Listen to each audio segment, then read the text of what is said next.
शर्यतीत धावणारे सर्वच आणि धावतात, पण बक्षीस मात्र एकालाच मिळतं. त्यानंतर पुन्हा त्या 26व्या वचनाकडे आपण जाऊया.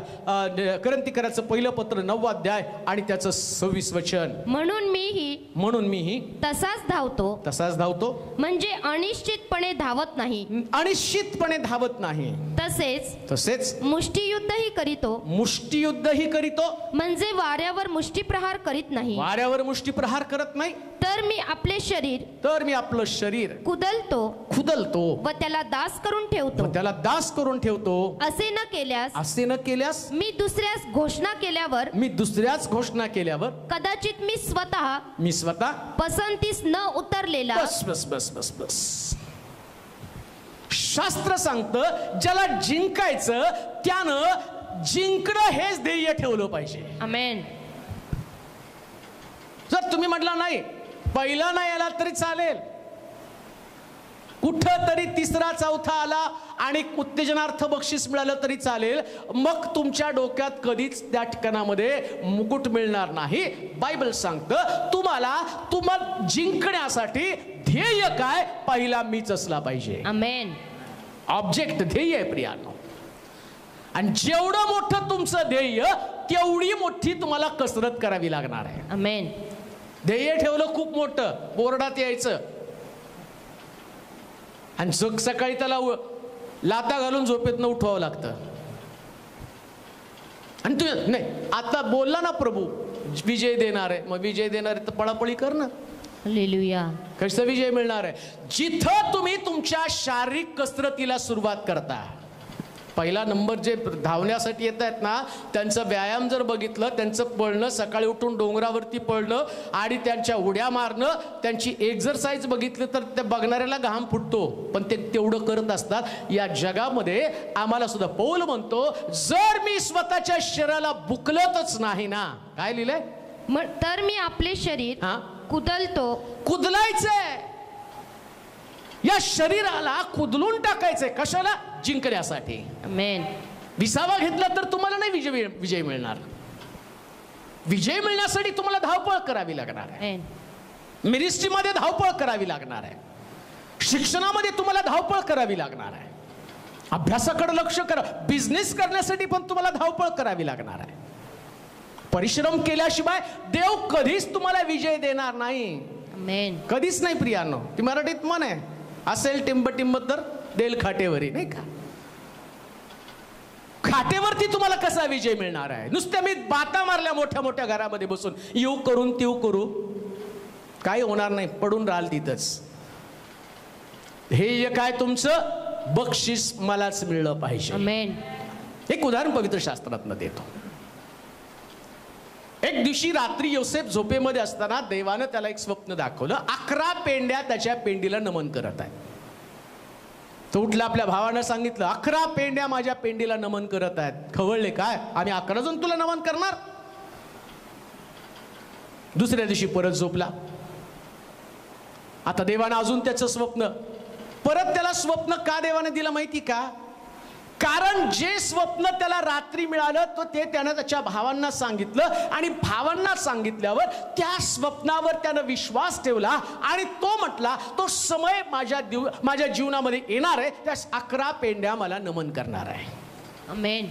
आता या स्वप्नात तो जगायला सुरुवात झाल्याबरोबर अजून एक रात्री देवानं त्याच्या स्वप्नाचा टप्पा वाढवला.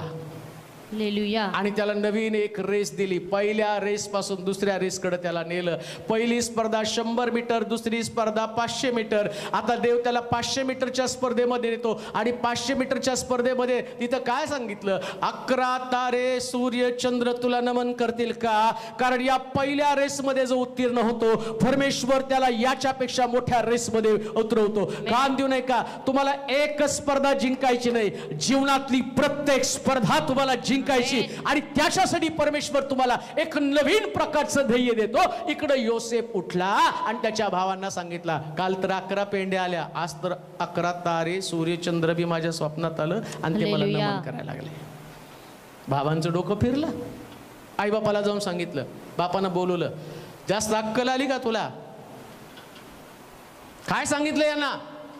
भावंड तुला नमन करणार आणि मी आणि तुझी आई दोघं पण तुला नमन करणार का? शांत बसला.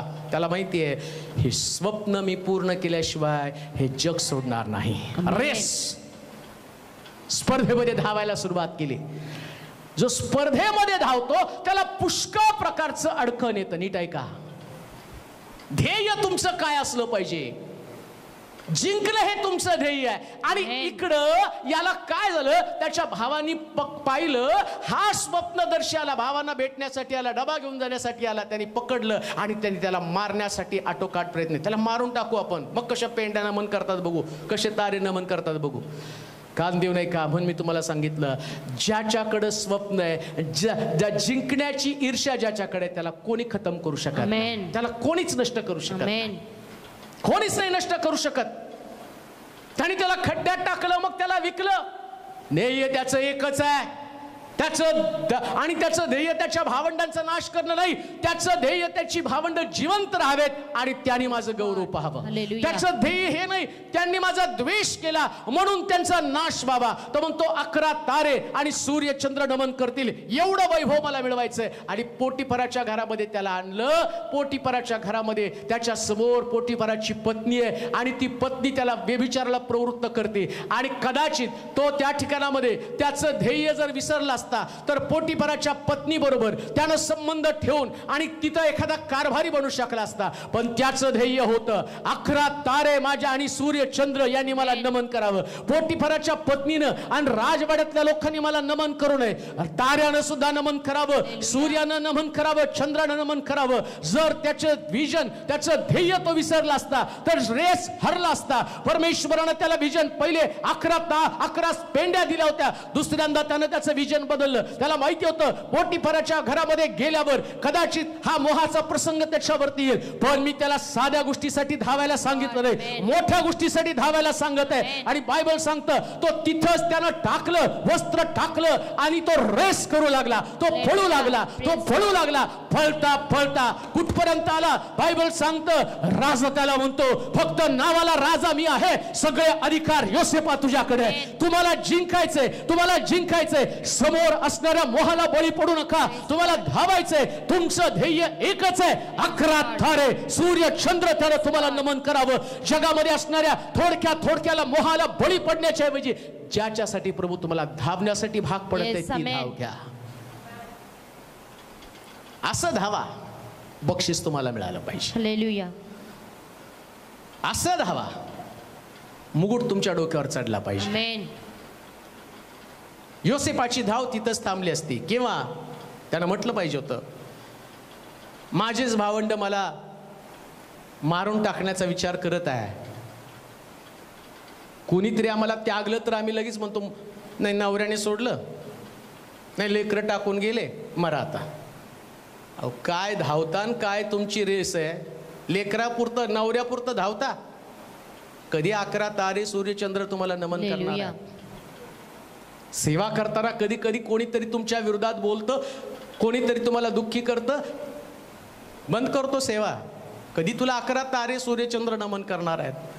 तुझं विजन मोठं आहे, आमेन. तुझं स्वप्न मोठं आहे, तुझा दृष्टांत मोठा आहे. हालेलुया. शर्यतीत धावणारे सर्व धावतात, बक्षीस मात्र एकालाच मिळतात. योसेफानं ठरलेलं ध्येय गाठत असताना बायबल सांगतं त्यानं इंद्रिय दमन केलं, आपल्या इंद्रियांना कयात घेतलं. हालेलुया. इंद्रिय कयात घ्या. तुमचं कान काय ऐकतो, तुमचे डोळे काय पाहतात, तुमची जीवा काय बोलते, याकडे लक्ष देऊ नका. सगळ्याला कंट्रोल करा. आमेन. सगळ्याला कंट्रोल करा. थोडक्यामध्ये निराशेचे शब्द ऐकून घरामध्ये कोपऱ्यात कुठंतरी बसू नका, धावत राहा. आमेन. कोणी हॉस्पिटलमध्ये ऐकत असताना जर हा मेसेज ऐकत असेल ना, डॉक्टरचे रिपोर्ट्स जरी तुमच्याकडे असतील तर ते पाहू नका. Amen. परमेश्वरानं जे तुमच्यासाठी ठेवलेलं आहे त्याकडे Amen. लक्ष द्या. प्रभू तुम्हाला त्यातून बाहेर काढून Hallelujah. अशी साक्ष तुमच्या जीवनात घडवेल ना की लोक पाहून म्हणतील हाच तो विजयी व्यक्ती जो Amen. शर्यतीमध्ये धावला आणि प्रभूनं याला विजयी केलेले. अजून एक Amen. गोष्ट वाचूया. स्तोत्र 19:5. स्तोत्र 19:5 पटकन वाचा. स्तोत्र 19 अध्याय 5 वचन. शय्यागृहातून वरासारखा तो बाहेर पडतो. तो बाहेर पडतो. तो वीर पुरुषाप्रमाणे आपल्या मार्गानं आनंद पावतो. धावण्यासाठी तुम्हाला शौर्य आवश्यक आहे. जो धावतो त्याच्यामध्ये शौर्याची ताकदीची गरज आहे. कोण धावतो? जो शौर्य किंवा ज्याच्यामध्ये ताकद आहे किंवा ज्याच्यामध्ये लढण्याची क्षमता आहे. आणि कसं धावायचं माहिती का? वीर पुरुषासारखं चवताळून हालेलुया. वेंगळ्यासारखं पळायचं नाही का? हालेलुया. कधी कधी बघितलं तर ते म्हातारे पण पळतात मॅरेथॉन मध्ये, पण ते जिंकण्यासाठी पळत नाहीत. ते जस्ट लोकांना कंपनी द्यायला पळतात. कंपनी द्यायला पळू नका, जिंकण्यासाठी पळा. Amen. वीरासारखं पळा. Amen. असा वेग पकडा, अशी प्रार्थना करा, अशी सेवा करा ना. लोकांनी म्हटलंच पाहिजे या वर्षीचे योद्धे हेच आहेत. Amen. लोकांनी म्हटलंच पाहिजे या राष्ट्रामध्ये, या शहरामध्ये, या मंडळीमध्ये हेच लोक आहेत जे विजयासाठी धावत आहेत. Amen. लक्षात घ्या, एखाद्या वीराप्रमाणे आणि तुम्ही धावलो पाहिजे. मरगळलेली धाव फक्त तुम्हाला कबरेकडे घेऊन जाणार आहे. मरगळलेली धाव कबरेकडं. अविनाशी सुखदे मज पामराला, सद्भक्त येती प्रभू मिठी मारिता याला, इथपर्यंत गेला कबरेमध्ये. जन्म 1822, मृत्यू 1902, संगमरवरी कबर संपलं. पण काही लोकांची कबर इतिहासाची साक्ष देतात या व्यक्तीने जग जिंकलेलं आहे. Amen. नेपोलियन, हिटलर या सगळ्या लोकांनी इतिहास निर्माण केला. त्यांच्यामध्ये जग जिंकण्याची धमक होती, शौर्य निर्माण केलं. प्रियांनो, जे लोक सामान्य जीवन जगले पण कर्तृत्वानं मोठे झाले, काहीतरी असामान्य गोष्टी केल्या, प्रतिकूल परिस्थितीमध्ये टक्कर देत देत ते शिकले, बिझनेस केला, प्रतिकूल परिस्थितीमध्ये सेवा केली, हालाकीचे दिवस त्यांनी काढले पण ते धावत राहिले. मग त्यांनी इतिहास निर्माण केलेला. वीरासारखं धावा. Amen. कुरकुर करत धावू नका. वीर फक्त आवाज करत, वीर कुरकुर करत धावत नाही. बरेच लोक, काही लोकांचं जर तुम्ही बघितलं ना, आता बघा चीनच्या त्या बॉर्डरवरती आपल्या भारताचं आणि चीनच्या सैनिकांचं घमासान झालं. मग आपले 20 सैनिक त्यांनी तिथं टाकले. पण मी दुसरी बातमी ऐकली, त्याच्यामध्ये असं म्हटलं या चीनी सैनिकांच्या हातामध्ये एक रॉड, त्या रॉडला तारा गुंडाळलेल्या होत्या. त्यानं चाकू संगती घेतल्या, दगड संगती घेतले आणि भारतीय सैनिकांना ठेचून ठेचून मारलं. मग मीडियामध्ये आलं आपले सैनिक काय करत होते, त्यांच्या हातात का शस्त्र नव्हतं. पण ज्या दिवशी त्यांना मारलं ना, आपला मेजर त्या ठिकाणामध्ये गेला, त्या आपल्या सैनिकांनी पण काय केलं, त्यांनी पण ते घेतले रॉड आणि तिथं जाऊन जवळजवळ 40-50 सैनिकांना ठेचून ठेचून मारलं. ही गुप्त गोष्ट, ती काय पेपरमध्ये छापून नाही आली. पेपरमध्ये छापून आली तर भारत आणि चीनचं युद्ध होईल. पण 2 पर्याय त्यांच्या समोर आहेत. एक पर्याय कोणता? अरे त्यांनी आपल्याला मारलं, आता आपलं कसं होणार आहे? जसं गल्ल्याताला पाहिल्यावर सगळे इस्रायल लोक लपून बसले, या एवढ्या उंच धिप्पाड गल्ल्याताच्या विरुद्ध आपण कसं लढायचं आहे? पण यांनी शौर्य गाजवलं. हे गेले आणि त्या ठिकाणी असणाऱ्या चीनी सैनिकांना आहे त्या शस्त्रांनी त्यांना खतम केलं आणि तिकडे चीन घाबरला आणि तो म्हटला आता लवकरात लवकर आपण शांततेच्या वाटाघाटी करू. का? शर्यतीत धावणारी सर्वच धावतात, पण धावण्यासाठी वीरासारखं धावायला पाहिजे. माझ्याकडे हे नाही, माझ्याकडे ते नाही, देवानं मला याच कुटुंबात का जन्माला घातलं, मला सोलापूरमध्येच का जन्माला घातलं, मला औरंगाबादमध्ये जन्माला का घातलं, मला नगरमध्ये खेड्यामध्ये तू खेड्यात काय, अमेरिकेत जरी जन्माला आला असता तरी तू तोच राहिला असता, तुझ्यात काही बदल झाला नसता. कारण तुझ्यामध्ये धावण्याची कुवत नाही. ज्याच्याकडे धावण्याची कुवत आहे त्याला जगाच्या कानाकोपऱ्यात कुठेही टाका, तो कर्तृत्व निर्माण करतो. आमेन. कुठल्याही परिवारामध्ये टाका, कोणत्याही घरामध्ये टाका. मग तुमचं घर 10 बाय 10ची खोली असेल, हे तुमच्यासाठी आव्हान आहे. तुमच्या घरात शेमलेली भांडी आहे, हे तुमच्यासाठी आव्हान आहे, तुमच्यासाठी रेस आहे. ती तुम्हाला जिंकायची. आणि जिंकत असताना शौर्याची गरज आहे. कशासाठी धाव? वाचा बरं वचन.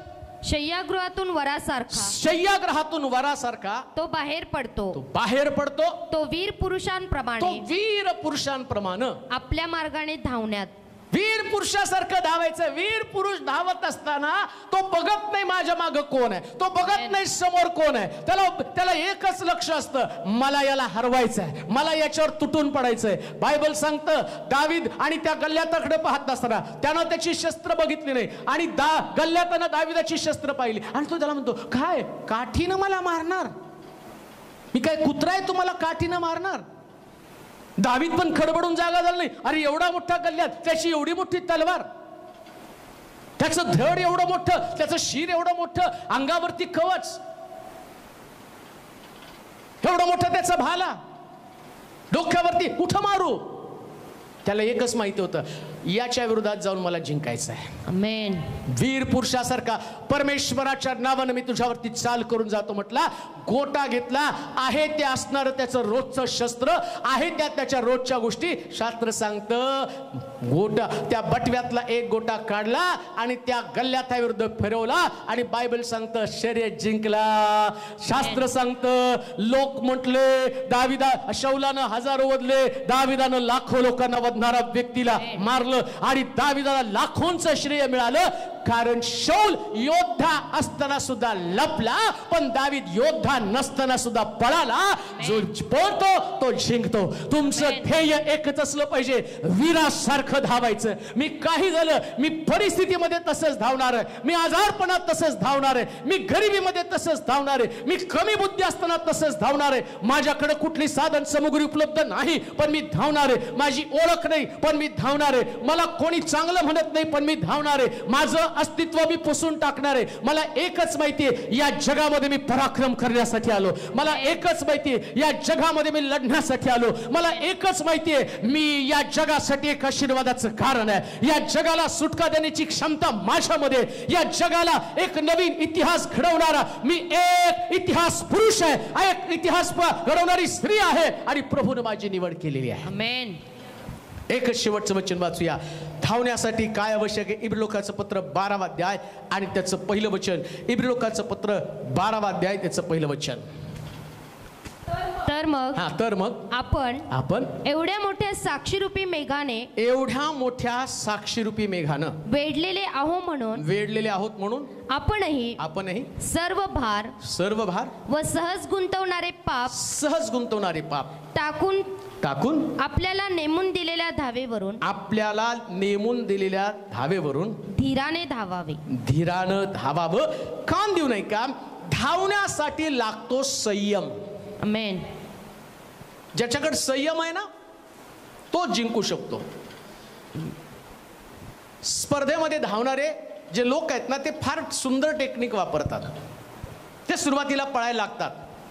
आता त्यामध्ये काही लोक नवीन असतात, एंट्री केलेले, इतकं वेगाने धावतात आणि ज्यानं आधी स्पर्धा जिंकली ना त्याच्या पुढे ते पळत राहतात आणि त्याला पाहतात दमला का तो एवढ्यात. आता तो काही लगेच चिरीला पेटत नाही, तर तो पळू द्या ना, सगळा स्टॅमिना खर्च करू दे आणि हा आपला स्टॅमिना स्टोर करून ठेवतो. संयम आहे.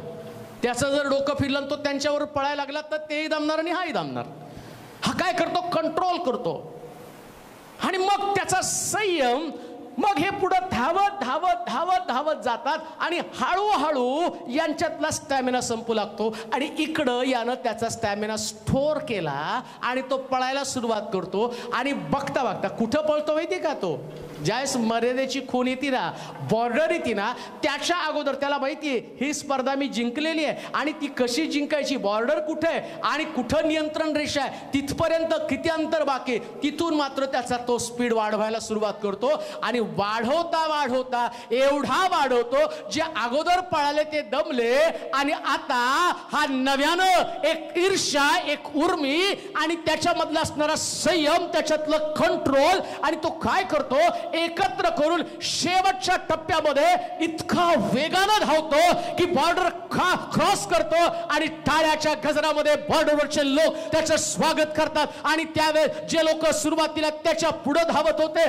परंतु आता ते हताश निराश झालेले असतात आणि त्यावेळेस ज्या लोकांनी त्याची टिवल्या बावल्या केल्या, जे त्याला हसले, त्यांच्याकडे पाहत नाही, त्याचं लक्ष असतं कुठं की त्या ठिकाणातल्या मुकुटाकडे. खान देऊ नये का, जर जिंकायचं तर तुमच्याकडे संयम पाहिजे. कोण लोक तुमच्याशी काय बोलतात ते तुमची चेष्टा करतात, तुमची टिंगल करतात, तुमच्या व्यंगावरती टीका टिप्पणी करतात आणि तुमच्या दुर्बलतेविषयी तुमची खिल्ली उडवतात, याच्याकडे लक्ष असू देऊ नका. कंट्रोल, संयम ठेवा आणि संयम काय सांगतो तुम्हाला, जिंकायचे तुम्हाला आणि जिंकत असताना साक्षीचा मेघ तुमच्या डोक्यावरती आहे. टेस्टमनी आहे. गल्ल्यात आला, हरवताना शौलानं त्याला विचारलं की तू कशावरून गल्ल्यात त्याला हरवणार आहेस. साक्षीचा मेघ काय, एक मेंढरू माझ्या कळपातनं अस्वलाला घेऊन गेलंस, ते आलं घेऊन गेलं, ते मेंढरू मी काढून घेतलं. शौलानं तर याच्यापेक्षा मोठे पराक्रम केले पण त्याला त्या ठिकाणात विजय मिळवता आला नाही का, त्याच्याकडे संयम नव्हता. कोणता संयम, ज्या देवानं मला तिथं विजय दिला तो माझ्या बरोबर होता म्हणून मिळाला. आमेन. आताही तो देव माझ्या बरोबर आहे. आमेन. आणि तोच मला विजय देणार. आमेन. दाविदाकडे तो संयम होता. कोणता संयम, सिंहाच्या जबड्यातनं मेंढरू काढताना देवाने माझी मदत केली, देव त्या ठिकाणात पण मला विश्वासू होता. हालेलुया. त्यावेळेस माझ्या संगती होता आणि आता सुद्धा गल्ल्यात विरुद्ध लढताना मी तसंच लढणार आहे. परमेश्वराच्या नावाने चाल करून जाणार. हालेलुया. कुठं आहात, ज्याला जिंकायचंय त्यानं संयमानं धावायचंय. आमेन. हा पुढे गेला, तो पुढे गेला, संयम संपला. कधी कधी आम्ही पाहतो, मी एवढ्या वर्ष सेवा केली, माझ्या मागून आले सेवा करायला, ते पुढे गेले. तिथं तुमचं खच्चीकरण, तुम्ही स्पर्धा कधी जिंकणार नाही. कालेबासारखं म्हटलं पाहिजे. मी 40 वर्षाचा होतो त्या मोशे बरोबर चालू, आज मी 85 वर्षाचा आहे. लढण्याची ताकद माझ्यामध्ये तेवढीच आहे. हालेलुया. हा संयम तुमच्याकडे असेल तर या जगामध्ये तुम्हाला कोणी हरवणार नाही. आमेन. पुन्हा मी एक शेवटचं विधान करतो, तुम्ही या जगामध्ये जिंकण्यासाठी जन्माला आलेला आहात. रेस, या रेस मध्ये तुम्हाला धावायचंय. कुठपर्यंत धावायचं, बक्षीस मिळेपर्यंत, तुमचा पहिला नंबर येईपर्यंत तुम्हाला धावायचं. या 2020 मध्ये हताश होऊ नका, निराश होऊ नका, जोमानं धावा. 2021 मध्ये जाल त्यास तुम्हाला कळेल देवानं तुमच्या डोक्यावरती एक पराक्रमाचा मुकुट घातलेला आहे, कारण तुम्ही जिंकण्यासाठी जन्माला आलेला आहात. तुम्हाला या जगामध्ये तुमच्याशिवाय तुम्हाला कोणीच हरवू शकत नाही, कोणाला हरवण्याची ताकद नाही. देवानं तुम्हाला एक्स्ट्रा ऑर्डिनरी बनवलेला आहे. हालेलुया. तुम्ही देवाचं सर्वोत्तम पात्र आहात. आमेन. देव बाप तुम्हाला आशीर्वादित करो.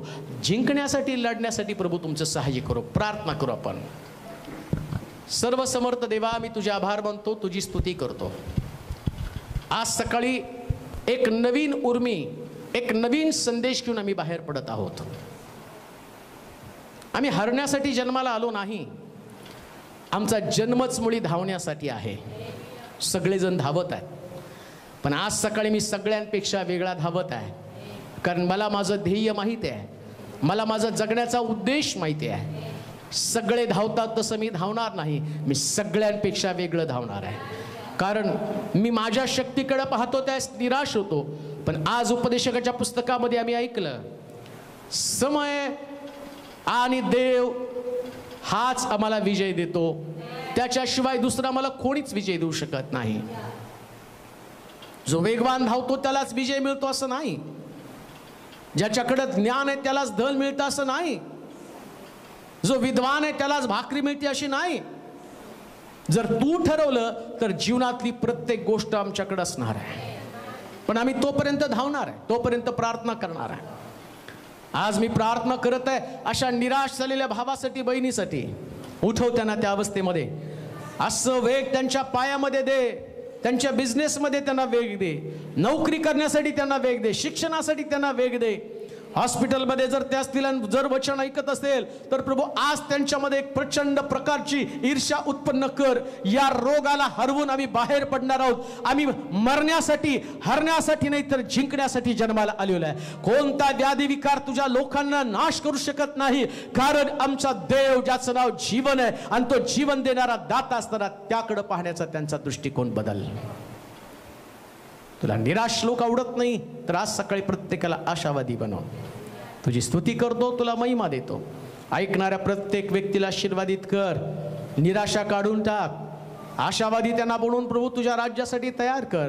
ज्यास पुन्हा मंडळी चालू होईल, चर्च चालू होईल, त्यास त्यांच्याकडं या संदेशाच्या द्वारे मोठ्या साक्षी असू दे. आम्ही संदेश ऐकला, आम्ही धावलो, आम्ही जिंकलो आणि आम्ही देवाच्या घरामध्ये आहोत, यास त्यांच्या साक्षी असू दे. माझ्या देवा, प्रत्येक परिवाराचा बचाव कर, प्रत्येक व्यक्तीचा बचाव कर. कोणाला हताश निराश होऊ दे नकोस. आदर, गौरव, महिमा, सन्मान तुला देत येशूच्या नावात ही प्रार्थना विनवणी केली म्हणून तो ऐक. आमेन.